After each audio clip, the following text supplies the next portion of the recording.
Muling naging sentro ng impeachment trial si NBI Director Melvin Matibag matapos ang kanyang cross-examination. Sa Day 8, habang papalapit na rin ang pagtalakay sa umano'y misuse of confidential funds ni Vice President Sara Duterte. Bukas yun, ano? Tama Yeah, ba? dapat. O bukas? Dapat nga kanina Wednesday. Yes. Ngayon pala ngayong today. araw. Yes, Oo. kaya lang mukhang cross-examination muna ni NBI Correct. Director So baka Matibag. Lunes. Oo. Oo. Pero nasa Lunes, tapos Ay. Wednesday na next week. Ay, correct. Oo. Baka maghintayan na lang pagkatapos noon, ano? Baka Tuesday. Tuesday daw wala rin dahil kontrasona daw sa Senate. May ganun Anong daw. kontrasona? Usually, meron nagbibigay silang ng komento. sarili nilang State of the Nation address. Mga kanya-kanyang comment. Bayan! Oo, kaya. Magulo. Ano ang naging epekto ng mga pangyayari sa kaso at ano ang dapat asahan sa susunod na yugto ng paglilitis? At nang tanungin namin ang ating mga manonood online kung kumbinsido na ba sila na guilty si VP Sara sa Article 4 or grave threats. Ang sabi nila, Jeremy Detosil, no! Dahil if totoo pa, matagal na sanang natigok yung mga subject. Sabi ni Mo Moralde, no, because the President, FL, and Romualdez are still alive and so is the VP. Tony Amarille, at this stage, the prosecution does not appear to have presented its case convincingly. Under the rules of evidence, allegations must be supported by competent evidence, proper authentication, and witnesses with personal knowledge. If the presentation is weak or relies on hearsay, it becomes difficult to establish the charges. Sabi naman ni Sonny Waki Garcia III, yes, she is lucky that she is not jailed in other countries. A threat to the President, kulong ka. Darlene Lebaste, yes, she's guilty. The yardstick for the teacher who made the same threat to President Duterte before should be the same yardstick to put VP Sara in jail. May ganun pala, no? Meron, Oo, oo. di ba? Yung teacher. Yes, nakulong siya eh. Nakulong din, ayon. So, gano'ng katagal na nakakulong yun? Sandali lang eh. Tingin ko hindi naman umabot ng taon. Yeah, but this is impeachment, no? And this is a lifetime ban from public office. Okay. So, kasama po natin ngayon via Zoom para talakayin po natin kung ano ba yung mga highlights na nangyari dito po sa grave threats na ito, although may cross-examination pa mamaya. Via Zoom, Assistant Professor mula sa Political Science Department ng Ateneo de Manila University, Arjan Aguirre, upang himayin ang mga naging kaganapan sa Day 8 ng impeachment trial at posibleng implikasyon sa susunod na pagdinig. Welcome to Memo, Arjan. Magandang umaga po, Ma'am Corina and Sir Willard. Thank you for having me here. Good morning. Sa supposedly huling araw ng Article 4 o itong grave threats, sino po para sa inyo ang mas nakalamang with the supposed bombshell of Director Melvin Matibag? Prosecution o defense? Sa aking pananaw, mukhang nandoon pa rin yung sabihin nating pag-dominate sa discussion ng prosecution panel in the sense that ako nakita ko naman yung effort nila na ibaba yung lengguwahe kumbaga para maintindihan ito ng ating mga kababayan. Pero honestly, yung nakaraang impeachment hearing, sa ano ko lang to, observation, parang naging technical yung yung presentation ng witness, yun nga si Attorney Matibag na director ng NBI. Mabagal yung building up, tapos yun nga, yung pagdating ng cross-examination, doon pala nakabuelo si Atty. Matibag at kumbaga naikwento niya ng mas malinaw, mas maayos. Kumbaga hindi ko siya inaasahan given nga nakapag-cross-examination, di ba, parang dito bubuelo sana ang defense para makilatis pa ng maigi yung witness. Pero yun nga, surprisingly mukhang nakabawi dito si Atty. Matibag at asahan po natin mamaya sa susunod pang magiging hearing na makakabuelo rin siguro muli si Atty. Matibag upang mailahad niya yung kanyang nalalaman dito sa, yun nga, sa Article 4, yun sa grade threat. Okay, pakihimay lamang po, Arjan. Bakit mo nasabing nakabawi si Director Matibag? Kasi dun sa presentation ng witness na pinamumunuan nga ng lead counsel sa prosecution, para naging technical or naging methodological yung mismong pagpe-present ng witness. May mga tanong na formulate yung dating, tapos umikot lang yung sagot doon ni Atty. Matibag. So naintindihan ko naman na parte ito ng strategiya na kumbaga para may parating sa ating mga tagapanood, pati rin sa mga senator judges na yun nga, kailangan maging maayos at formal ang pag-discuss ng kung sino ba itong witness namin, kung ano ba ang kanyang role.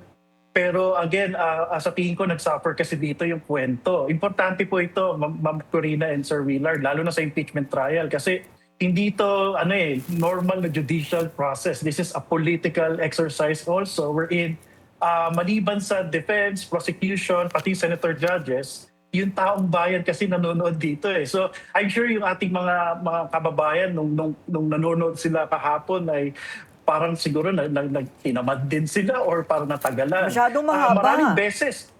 Yun nga po, maraming beses na na-call out si Attorney Jervil, si Congresswoman Jervil Luisto na yun nga, bilisan, wrap it up, go straight to the point. So yun yung aking parang napansin lamang dun sa presentation ng witness. Pero hindi po ba puro kwento? Sabi niyo nakabawi siya sa cross-examination dahil siguro nakapagkwento na siya.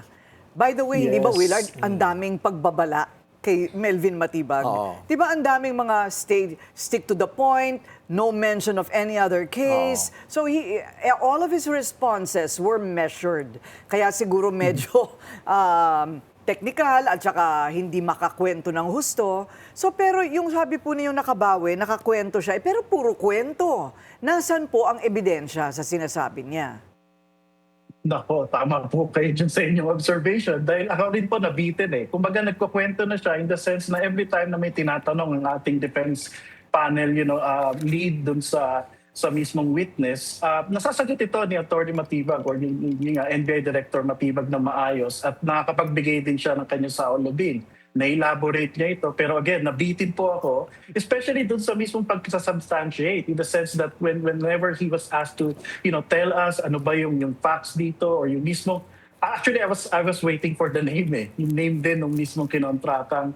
So hindi niya nailabas ito at yun nga, ito yung sinasabi ko missed opportunity kahapon na parang sana meron man lang siya nabanggit na pangalan just to, prove or siguro just to tell us kung ano ba talaga yung real score dito sa mismong ground na ito. Kasi maraming tao ang nakapanood din ng video at maganda rin yung naging yung progression ng storytelling from the first witness, si Agent Kalilong, saka yung second witness na mas superior sa kanya na si Director Luntok. Pero dito sa pangatlong witness na ito, sana na-substantiate na lahat, na inabas na yung parang pasabog or yung mismong revelation na inaantay ng lahat. Given that, Arjan, tingin mo ay hindi pa nakukumbinsi ang taong bayan na guilty si VP Sara, at least dito sa grave threat na charge laban sa kanya? Dahil sabi mo nga, hindi lang mga senator judges ang dapat makumbinsi dito, kundi pati na rin taong bayan. Well, at this stage, nasa first, pa lang naman tayo, no? First parang stage pala ng impeachment trial. Kumbaga, ang nauubos pa lang natin dito, Sir Willard, 32 hours and 19 minutes pa lang ng oras ng ating mga kababayan. So, meron na sila mga prejudices or biases siguro. Kasi I'm sure napanood nila yung video napanood nila ito. At I'm sure, remember, Sir Willard, itong usapin ng impeachment, hindi lang naman ito nangyari this year. Last year pa ito. Meron na tayong kaalaman dito, meron na tayong mga haka-haka dito. Ang importante lamang po dito sa impeachment trial na ito ay lumabas talaga yung katotohanan o yung mga ebidensya. At yun yung inaantay po ng ating mga kababayan. So tamang-tama na tanong mo yan kung ano ba yung saolobin ng ating mga kababayan. Di ba lumabas po recently yung mga surveys na nagpapakita nga yung satisfaction rating ng ating Pangulo, yung Vice Presidente. So connected po siya doon sa mismong saolobin ng ating mga kababayan na sa kabila ng merong mga impeachment usapin na ganito, ano yung nararamdaman nila sa mga involved dito, sa Vice Presidente natin. So ako, nakikita ko pa rin, Sir Willard, na as we progress, sa mga susunod na mga articles siguro, magbabago ito. Remember, public opinion is not static. Gumagalaw po ito. Kaya parang ako, ang tinitingnan ko, inobserbahan ko, every impeachment trial, yung mismong moment na kung saan may mga personalities na nagsasabi ng mga saolobin nila, tapos ito yung nagre-reflect din ng saolobin ng mga tao. So ito yung mga factor na pwede magpabago sa mga opinion ng ating mga kababayan. At gaano kalaking factor, Arjan, ang popularity ratings dahil leading presidential candidate pa rin si VP Sara base sa latest survey at mataas pa rin ang kanyang approval rating. Paano ito ibabangga at tingin mo ba ay makakaapekto ito sa decision making ng mga senator judges? Yes, thank you at nabanggit mo yung popularity rating at saka yung approval rating. Kasi sa akin, magkaiba yun eh. Yung popularity rating, kahit hindi siya gumalaw, kahit hindi siya gumawa, I'll say popular siya, she's being liked by the people. Pero yung approval rating, nakatuon ito sa mismong ano ba yung parang response ng tao sa ginagawa mo. Yes. So, ang suspicion ko dito, Ma'am Corina and Sir Willard, yung mismong hindi paggalaw ng numero, at ito, explain ko lang po, yung sa mga lumabas na surveys, hindi gumalaw ang numero ni VP Sara. Stable siya, kasi nga very popular. So maaring kailangan nating malaman talaga yung bang popularity ito ay mismong nagsasabi rin na nag-a-approve ang mga tao dito sa mga ginagawa niya. Kasi tutusin, Vice President po siya eh. Wala po siyang nagagawa ngayon talaga na substantial na sabihin nating mararamdaman ng mga tao. Kaya to me, it's a puzzle na parang ang popularity ngayon ay nangangahulugan talaga sa karamihan, no? Approval rating na rin ito para sa kanila. Kumbaga parang si Bruno Mars, popular. Pero Yes. hindi mo siya ibobotong vice president. Alam, parang ganon. Well, the VP is quite absentee, right? Parati siyang bumibiyahe. So siguro para sa kanya, nothing said, no mistakes. Di ba? Okay, so all in all, do you think, apat ito, no? Pang-una pa lang po ito. Yes. So, masasabi ba natin that with the last survey na lumabas, ay, well, if this were like a political process, which it is, it failed to erode on her numbers. So, but sabi nga po ninyo, iba ang numbers ng popularity sa approval rating. Pero marami ang mga nagsasabi na sa susunod na artikulo, which is yung misuse of funds or the confidential funds, syempre, numbers cannot lie and the Filipinos are very sensitive to corruption. So sa palagay po ninyo, magiging mas mabangis ang magiging epekto ng pagtalakay ng susunod na artikulo? Yes, sa tingin ko po magkakaroon po ito ng effect. Given nga po na steady or naging stable ang numero ng ating Vice Presidente, pwede na po natin masabi na ang nag-hold back lang po dito yung sa hindi pagbaba ay yung kanyang popularity. Again, that's my theory. Ang pwedeng nag-hold back lang sa pagbaba ng kanyang numero ay ang kanyang popularity. And my theory again is that perhaps in the coming weeks or months na kung saan mapag-uusapan ng unexplained wealth, yun nga po, yung bribery.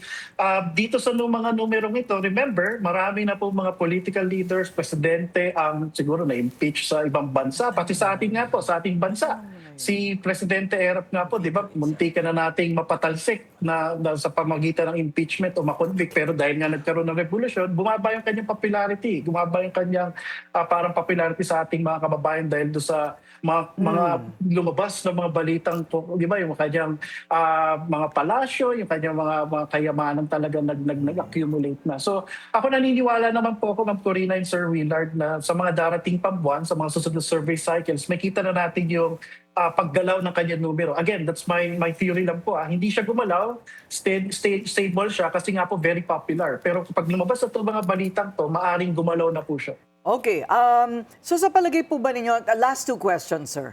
Sa palagay po ba ninyo, the senators are going to convict or acquit based on her popularity or her numbers? Or talagang, well, as we should be expecting from the senators, sila po ay dapat na bumoto base sa ebidensya. Having said that, hindi po ba sabi nila, to constitute grave threats, all you need to do is to threaten the president. At yan po yung na-establisan na. Regardless of yesterday's Matibag, may napatunayan man o wala si Director Matibag, malinaw na po ang authenticity ng video. And that should be enough.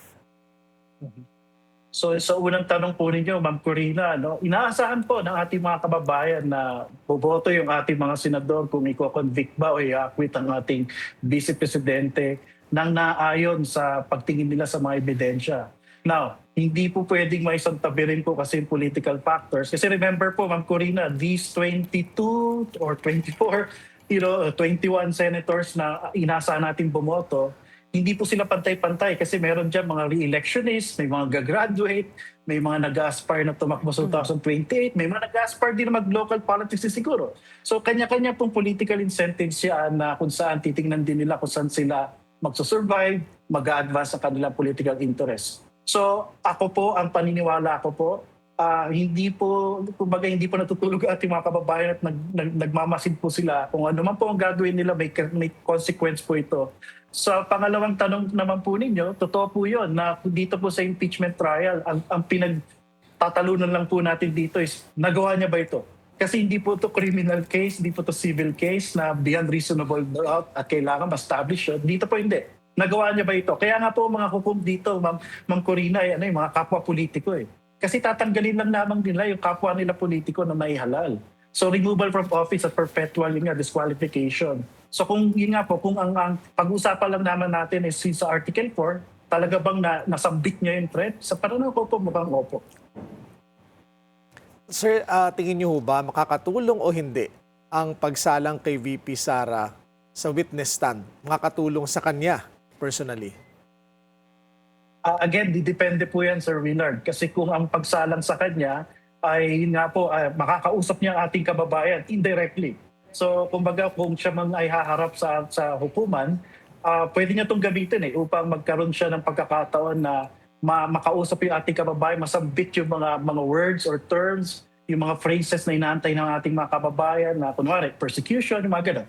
Now, kapag sa pagsalang naman niya ay kumbaga nagkamali siya ng calculation, kumbaga hindi niya nasagot na maayos yung mga tanong sa cross-examination, siguro hindi maganda rin yung paglilid ng mga counsel, mapapahamak siya dito. Kaya nga po, it's very risky and I understand from the defense panel, yung kanilang parang siguro advice sa ating Vice Presidente, huwag muna mag-appear. O kumbaga tinatansya rin nila. Kasi noong mga unang trial days, di ba, nakita po natin dumadalaw-dalaw siya sa Senado. Tinitingnan niya rin po kasi yung timple, kumbaga yung response ng ating mga kababayan. Kaya crucial po sa ating mga tagapanood po dito sa Billionaire News Channel din, kumbaga yung ating feedback, yung ating response sa mga nangyari, dapat po na mailabas po natin ito para nalalaman po talaga ng ating mga stakeholders yung ating saulubin.